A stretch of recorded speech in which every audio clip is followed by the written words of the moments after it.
quando ele sobe no púlpito de uma igreja, ele deve abrir a Bíblia e ler a Bíblia com a igreja.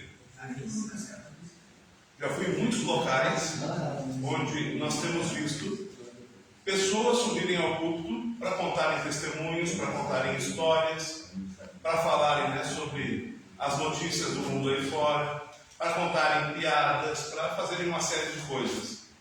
Poucos são aqueles que estão abrindo a Bíblia e a estão lendo com as pessoas. E o dever de todo pregador é ler a Bíblia com o povo. É por isso que nós vamos ler a Bíblia nesta noite.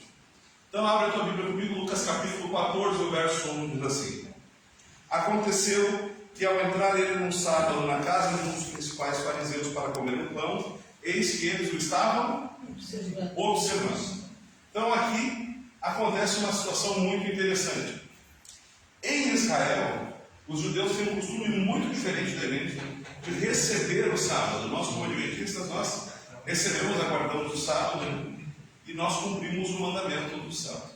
Os judeus eles têm uma prática um pouquinho diferente.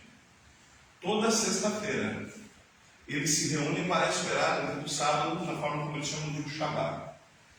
Então, eles se reúnem em família, com amigos, e fazem daquilo ali um momento de confraternização, um momento especial para receber o sábado. Então, né, é costume para eles vestirem as melhores roupas, né, arrumarem a casa, fazerem um grande banquete com a melhor comida, e receberem amigos e familiares. Então, toda sexta-noite eles têm um banquete para esperar o sábado, para esperar o Shabbat. Então, nos dias de Jesus era normal que as pessoas convidassem umas às outras para irem comer na sexta-feira à noite para receber o sábado. Mas você sabe como são os seres humanos, né? À medida em que as pessoas começam a se reunir para fazerem festa, começa também aquilo que nós chamamos de ostentação, porque era um costume popular da época. Então as pessoas começaram a ostentar. Então faziam banquetes grandiosos, né? Os ricos, os abastados, eles convidavam entre eles mesmos. Por quê? Porque ali naqueles banquetes, naquelas ceias que eles faziam ali, o que acontecia?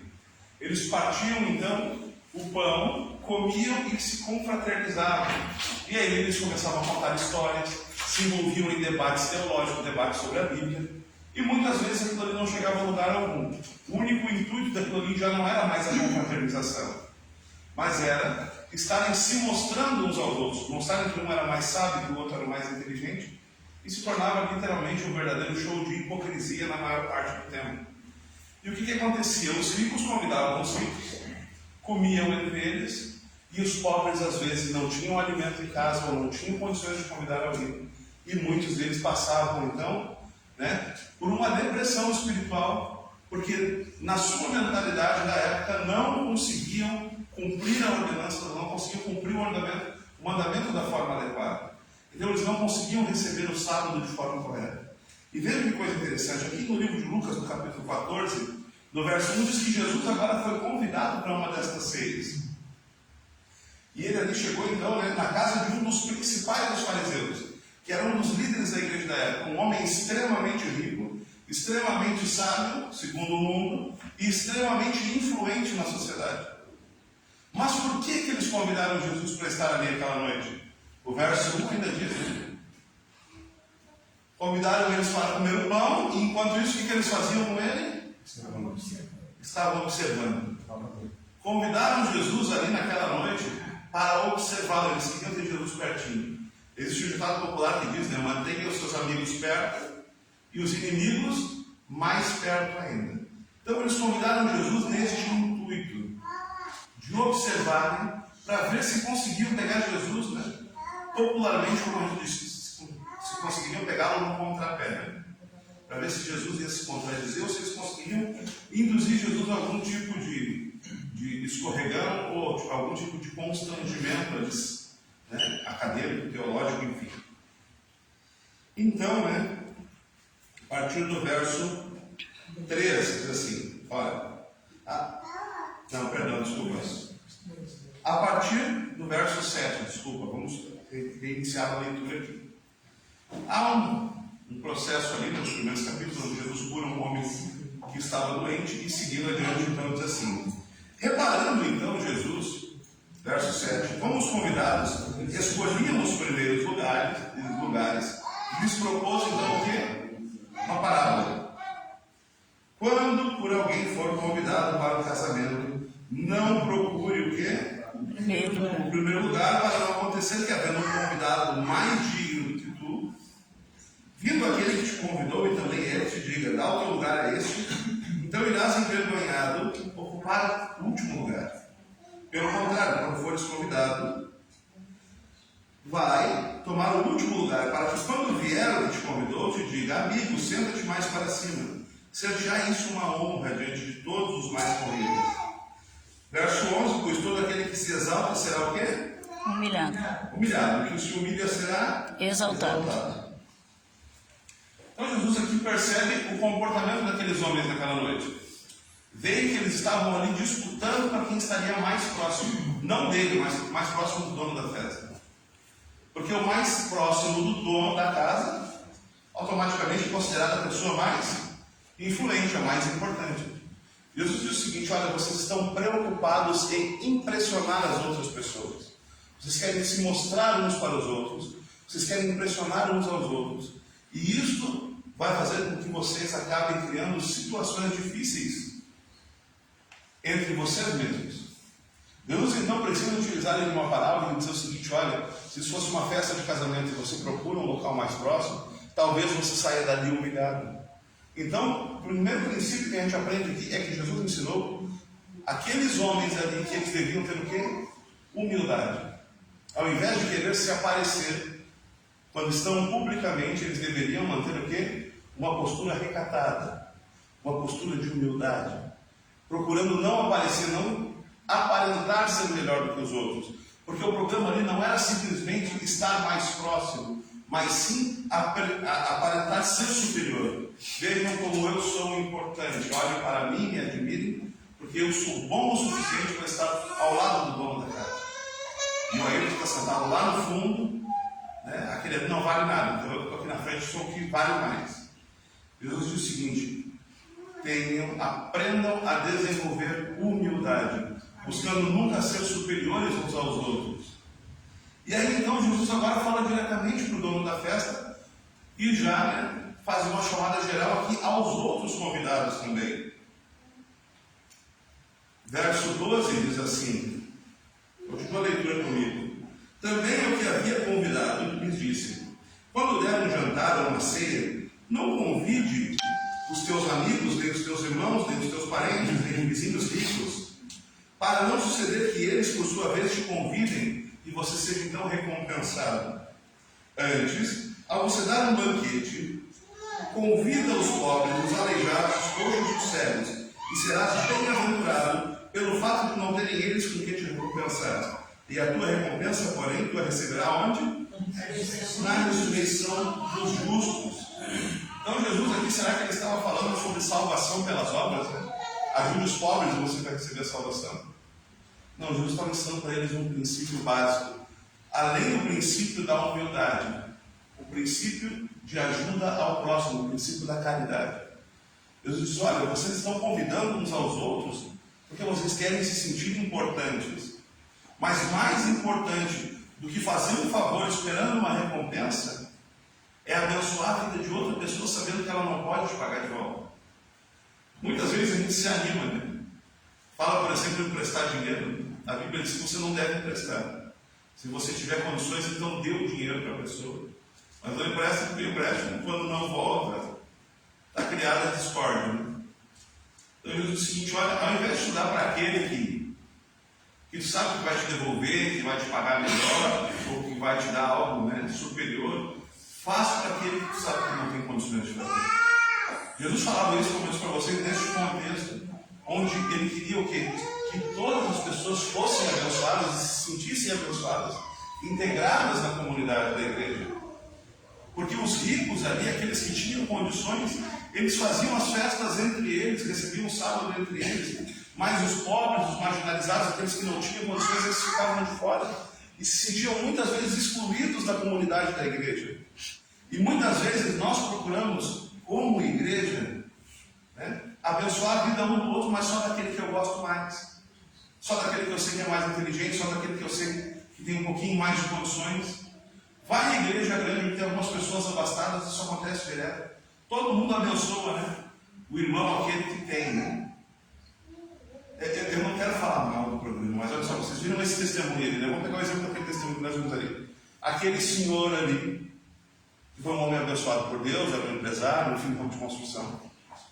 Eu vou dizer uma coisa para vocês, lá na igreja dele hoje, depois de toda essa bênção que Deus opera, eu não estou dizendo que ele é assim, tá? Muito provavelmente vocês vão encontrar pessoas dentro da igreja dele que vão se comportar dessa forma.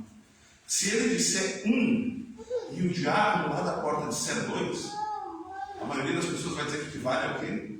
É o um. Por quê? Porque ele é o homem de poder, ele é o homem de dinheiro, ele é o homem que banca a igreja. Jesus estava dizendo isso para eles naquela noite ali. Não façam acepção de pessoas entre vocês.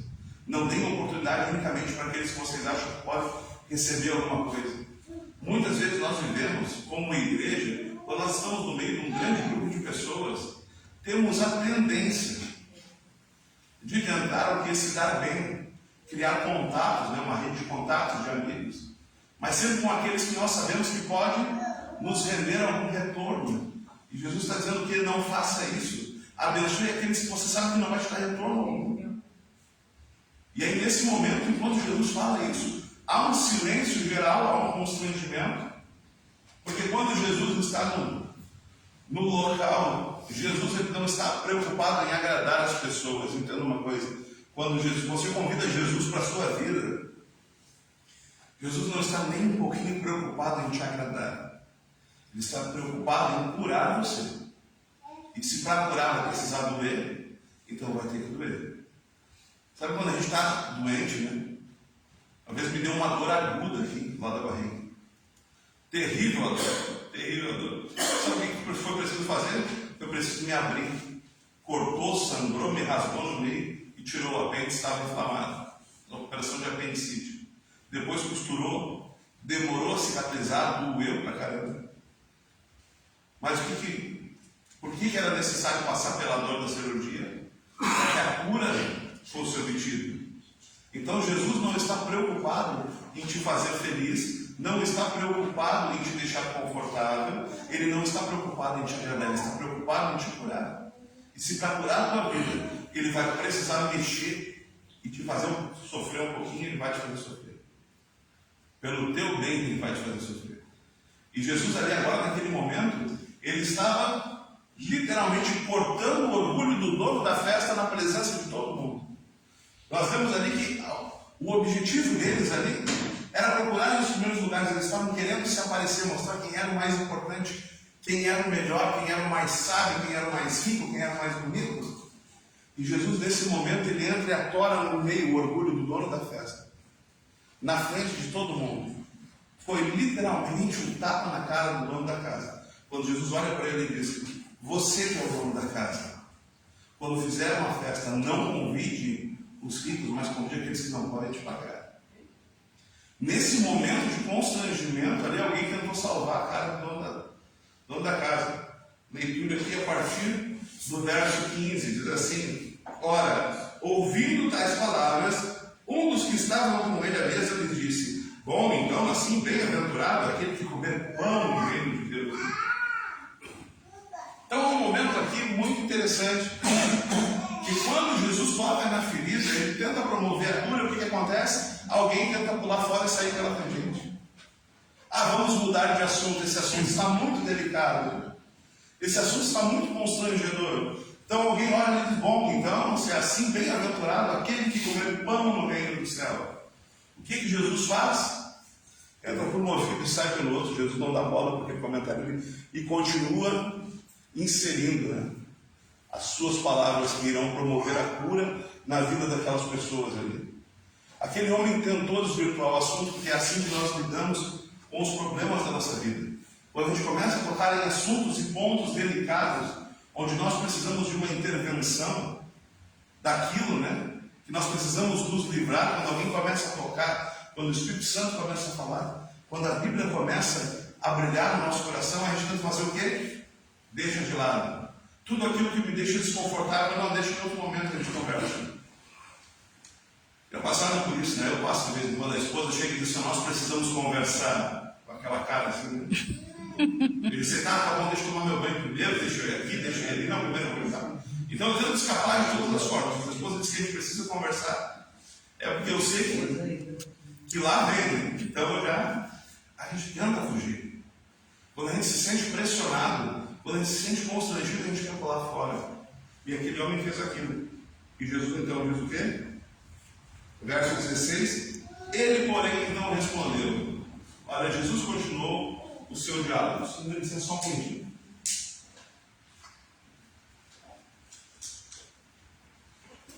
Verso 16. Ele, porém, respondeu: certo homem deu uma grande ceia e convidou a muitos. A hora da ceia enviou o seu servo para avisar aos convidados, porque tudo já está preparado, diz ele. Não obstante, todos, um a um, começaram o quê? A se desculpar. Veja, né? Uma série de desculpas veio para ele. Disse o primeiro: comprei um campo e preciso ir vê-lo. Então eu peço a você que me desculpe, mas não poderia ir à ceia. Todos eles estavam certos que iriam para a ceia. Haviam confirmado. Chega um momento ali, diz o seguinte: o quê? Não, veja bem, eu comprei um campo e agora eu preciso ir lá ver esse campo. Na hora da ceia, na hora da festa, na hora do encontro. Então ele se lembrou que ele precisava ir ver o campo. Eu pergunto a vocês: se você fosse comprar um terreno, você ia comprar um terreno sem ver o terreno?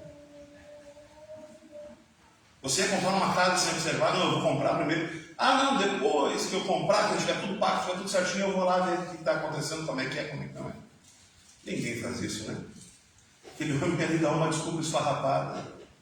Ele diz: olha, eu não preciso ir, eu não estou afim, não estou com vontade, por quê? Porque a minha vida está muito boa do jeito que está. Então ele mente para o dono da festa e diz: não, primeiro eu vou resolver as minhas questões particulares. Eu preciso ver o campo que eu comprei, eu preciso ver as coisas que eu tenho. Ele estava mais preocupado com as coisas que ele tinha neste mundo do que estar presente na festa que ele havia sido convidado pelo dono da festa. Quando Jesus conta uma parábola desse tipo, ele fala do rei, ou fala sobre o Senhor, ou fala sobre o dono, ele está falando sobre o próprio Deus. E aqui nós temos então, né, a primeira desculpa, né, daqueles que se negam a ter um encontro com Deus. Olha, neste momento eu não quero, porque eu ainda tenho coisas a resolver neste mundo. Então os meus planos, eles são mais importantes do que ter um encontro com o rei agora na festa que está preparada. Então me desculpe, mas eu não posso aceitar porque ainda não é o momento. O verso 19 diz assim então, né?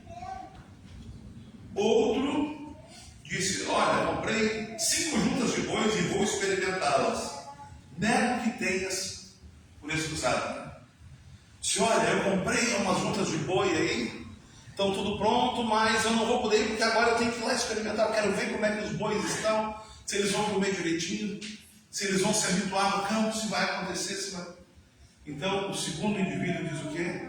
Os meus negócios são mais importantes neste momento para mim do que conhecer o dono da festa.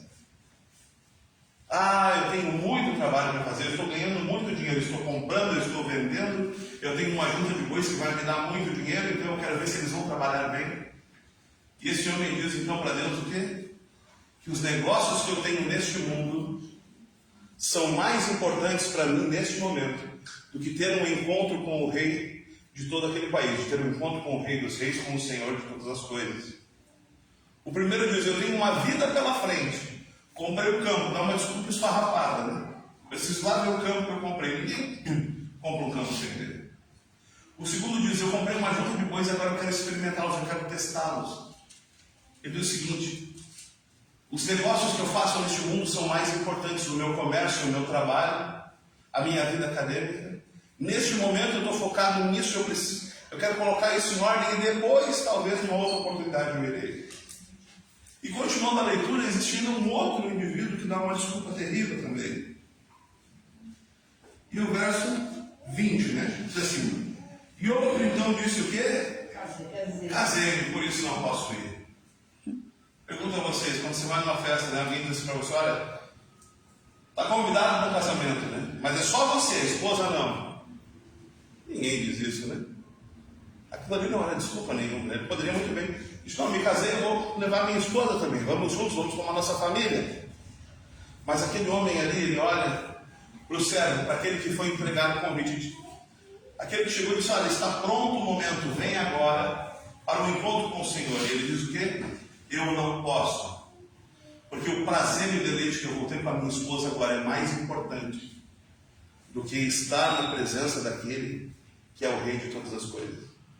O terceiro diz, os prazeres deste mundo, bebida, festa, orgia, sexo, a promiscuidade, essas coisas para mim são mais importantes agora do que ter um encontro com Deus. Talvez numa outra oportunidade. Me desculpe, mas hoje eu não posso ir. Nós vemos aqui 3 tipos de pessoas que dão as mais variadas desculpas para não estarem na presença de Deus. Olha, eu não posso ir porque eu tenho uma vida pela frente. Eu não posso ir porque eu tenho muitos negócios para fazer e estou ganhando muito dinheiro agora. Olha, eu não posso ir agora porque os prazeres deste mundo são muito bons. E eu não quero perdê-los, eu não quero abrir mão deles. Então, o que acontece ali, verso 20, verso 21? Voltando o servo, então, contou tudo ao seu senhor. Então, irado o dono da casa disse ao seu servo, saia depressa para as ruas e becos da cidade e traga para aqui os pobres, os aleijados, os cegos e os coxos. Vamos voltar agora um pouquinho aqui na nossa Bíblia, para o livro de Mateus, capítulo 22. O Senhor se irou e disse, bem, esse povo que foi convidado não quer vir. Então, sabe de uma coisa? Convide quem você encontrar pelo caminho, qualquer um. Não tem mais esse negócio de eleito. Os judeus eram o povo eleito de Deus. A salvação, a Bíblia diz que veio para os judeus. Primeiro para os judeus. Foram convidados, negaram o convite. E eu digo a você nessa noite que se você nega o convite passa de Deus. Diz, olha, se você não quer, vai ter alguém que quer. Se você não quer aceitar o convite hoje, não tem problema, outro lá fora vai aceitar. E o rei diz o quê? Sai daí e convida lá quem tiver pelo caminho, qualquer um. Não vou mais perder tempo com esse indivíduo, nem com aquele lá, nem com aquele outro. Quem tiver pelo caminho. Capítulo 22 de Mateus, a partir do verso 10. Mateus capítulo 22, verso 10, vai dizer o seguinte: e saindo aqueles servos pelas estradas, reuniram todos os que encontraram, maus e bons, a sala do banquete então ficou repleta de convidados. Agora os mensageiros de Deus estão saindo pelo mundo e convidando quem aparece pela frente. Olha, convidei você, te fiz um convite, você não quis, paciência, o convite passou para outra. Vamos embora porque não tem mais tempo. Aqui, o mensageiro de Deus diz o seguinte: olha, vai porque a festa está pronta, né? A mesa está posta, não tem mais tempo. Se esperar demais, vai esfriar tudo, vai se perder tudo aquilo que foi preparado. Então busque quem estiver pelo caminho. Queridos, infelizmente, essa é uma realidade. Deus ama, Deus procura e quer salvar a minha vida e a tua. Ele faz um convite para nós hoje. Mas se nós olhamos para ele e dizemos o seguinte: olha, nesse momento eu não posso, porque eu tenho coisa mais importante para fazer. Então o que ele diz? Tudo bem, faz a tua vontade, vai e prega para outros que estão pelo caminho. Infelizmente Jesus não vai esperar por ninguém. E aqui diz o quê? Então disse aos servos, né? Então verso 10. E a sala ficou o quê? Repleta de convidados. Olha só, aqui entra um outro ponto importante. Uma série de pessoas aceitou o chamado do rei e vieram agora se sentar na presença dele para cearem junto com ele. E Deus diz o que a Bíblia diz, né? Vinde a mim todos que estão cansados e sobrecarregados. Todos, né? Não é vinde a mim só aquele grupinho especial ali, ou aquele pessoal daquela igreja lá, o pessoal da outra igreja. Não, é todos, né? Vinde a mim todos os que estão cansados e sobrecarregados, e eu vos aliviarei. Então o convite é para todos. Mas a Bíblia tem um verso muito interessante que diz o seguinte: porque muitos são chamados, poucos são escolhidos. Poucos são escolhidos. Por quê? Porque a obra de Deus ela não pode ser feita de forma bagunçada. Jesus diz: venha a mim como você está. Mas você não pode permanecer do jeito que está. Você precisa permitir que o Espírito Santo trabalhe na tua vida, trabalhe no teu coração. E aí então o verso 11 diz assim: quando eles estavam prontos agora para cear, prontos para o encontro, prontos para o momento do banquete. Verso 11 diz: entrando porém o rei para ver os que estavam à mesa, notou ali um homem que não estava o quê? Trajado de forma adequada, né? Diz a veste nupcial, ou seja, a roupa especial para o casamento. O rei olha e diz: bom, eu convidei todos aqui estão. Mas aí o rei começa a olhar para um e diz assim: poxa, mas aquele ali, ele veio, mas infelizmente ele não se preparou de forma adequada. A Bíblia diz lá em Apocalipse, capítulo 7, você não precisa ler agora, você pode ler em casa. Apocalipse 7 fala sobre os 144 mil. E uma das expressões que ele usa ali, que diz os 144 mil, que branquearam, que alvejaram as suas vestes no quê? No sangue do Cordeiro.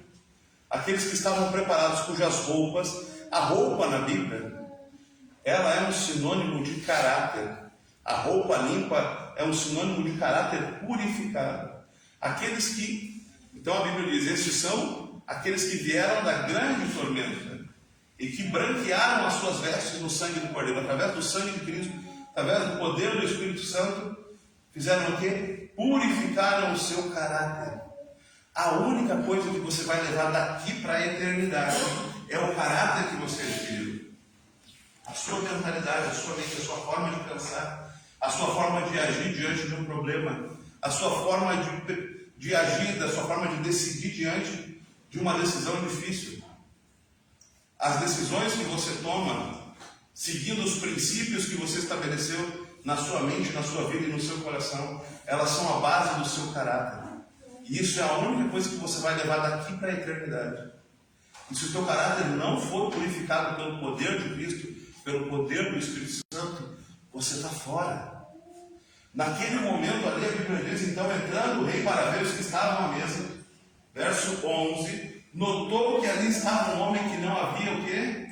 Vestido uma veste de núpcias, né? A veste principal não havia se preparado adequadamente.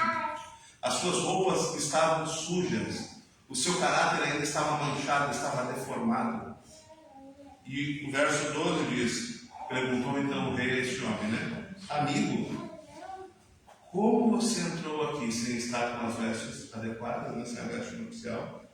O que ele respondeu? Não. A Bíblia diz que ele emudeceu. Jesus estava dizendo para ele o seguinte: olha, naquele momento ali, quando o Senhor olhar para você e disse assim: eu te chamei para estar aqui, você veio, mas por que você não se preparou, né?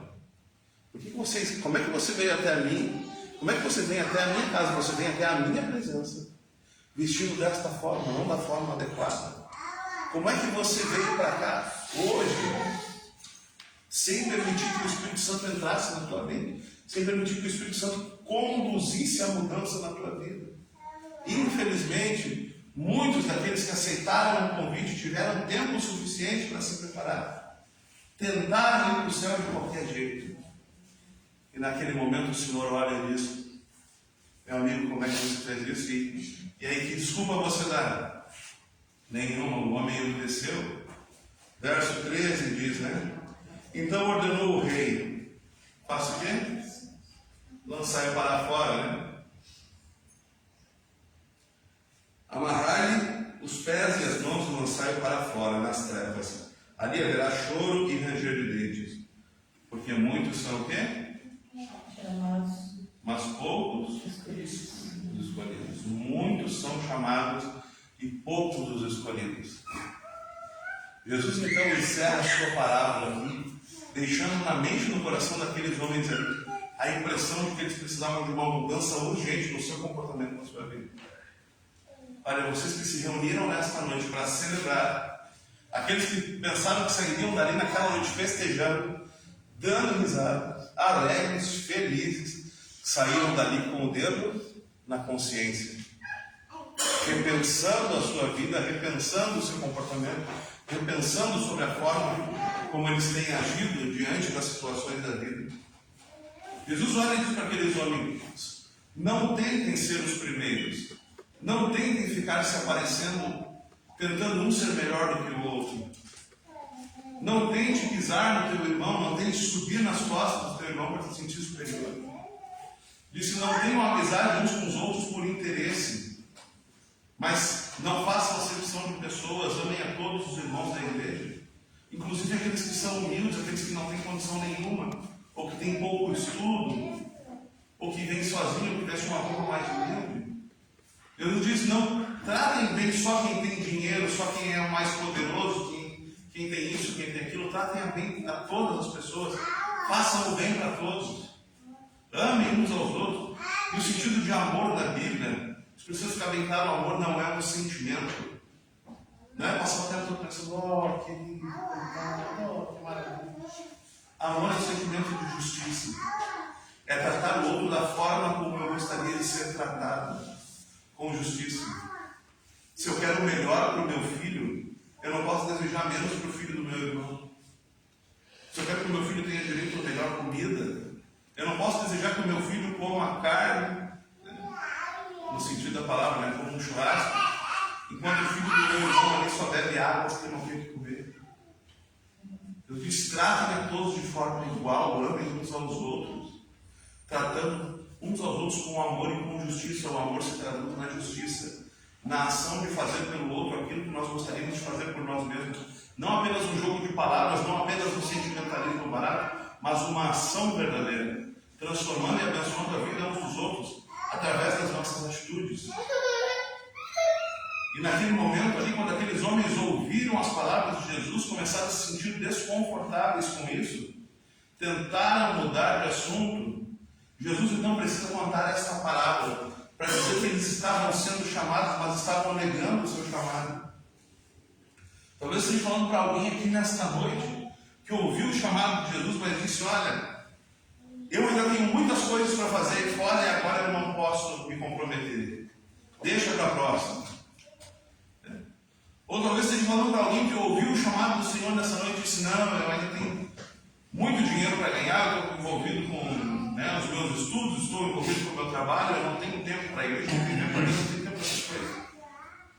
Talvez esteja falando para alguém que ainda é escravo dos vícios.